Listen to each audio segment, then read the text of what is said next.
એક ફેરિયો ટોપી વેચવા વાળો જંગલમાં ટોપી વેચવા માટે ગયો અને ટોપી વેચતો હોય છે. ગામડામાં ટોપી વેચવા માટે જો જંગલમાં તો ન જાય, અહીંયા તો કોઈ લે નહીં. એટલે ગામમાં ટોપી વેચવા માટે ગયો અને ટોપી વેચીને બપોરનો સમય જંગલ આવ્યો. એટલે એમને થયું કે થોડી વાર અહીંયા વિશ્રામ કરું, આરામ કરું. એટલે એક ઝાડ નીચે આરામ કરવા માટે બેઠો.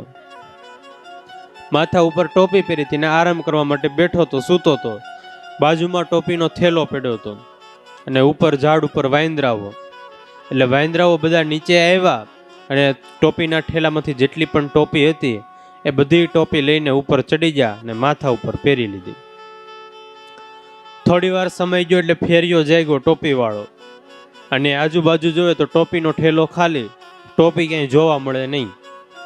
પછી આમ ઝાડ ઉપર નજર કરી તો બધા વાંદરાઓ ટોપી પહેરીને બેઠા હતા. અને ઘડી વાર પાણો ઉલાડ્યો અને ઘણા પ્રયત્નો કર્યા અને ટોપી માંગી ને એ વાંદરાઓ કઈ સમજે નહીં. એટલે પછી યુક્તિ કરી, માથા ઉપરથી ટોપી કાઢીને આમ નીચે જમીન ઉપર ફેંકી.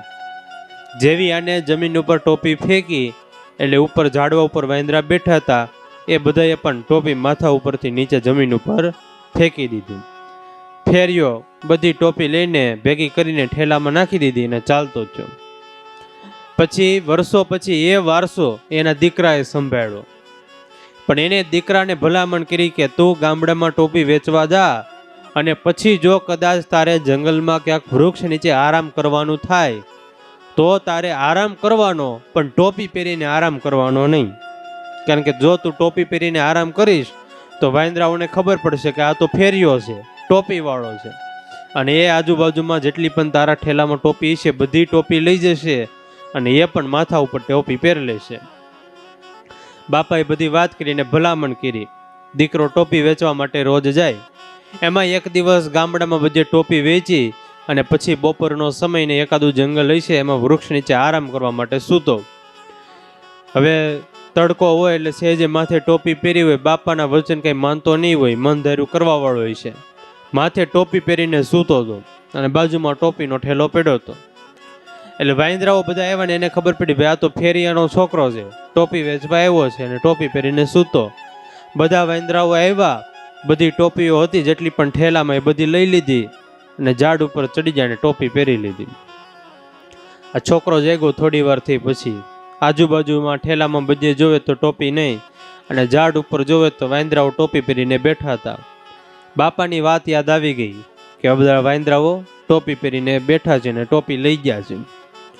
એટલે એને બાપાએ વાત જે કરી હતી બધી યાદ આવી. બાપા એકવાર ટોપી વેચવા આવ્યા હતા અને આવી રીતે વાંદરા ટોપી લઈ જતા. બાપાએ નીચે ટોપી ફેંકી એટલે વાંદરા એ ટોપી નીચે ફેંકી. એટલે આ છોકરો કે હું એમ કરું, એટલે છોકરાએ માથા ઉપરથી ટોપી નીચે ફેંકી. 2-5 મિનિટ થઈ પણ વાંદરાએ ટોપી નીચે ફેંકી નહીં. એટલે પછી ઓલા છોકરાએ કીધું એટલે ભાઈ તમે તો ટોપી ફેંકો, મેં તો ફેંકી, તમે કેમ ફેંકતા નથી નીચે ટોપી? તઈ વાંદરાએ કીધું તું તારા બાપાની વાત ન માન, પણ અમે તો અમારા બાપાની વાતું માની.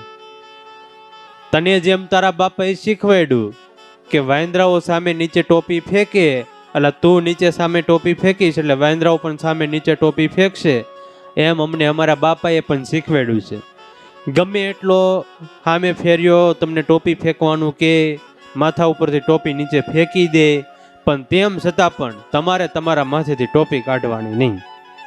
ત્યારે પશુ પંખીઓ પોતાના મા બાપની વાતો માને, પણ આ એક જીવ એવો છે એની અવળાઈ એવી છે કે પોતાના મા બાપનું પોતાના ગુરુનું ક્યારેય માનતો ન હોય, મન ધાર્યું કરતો હોય.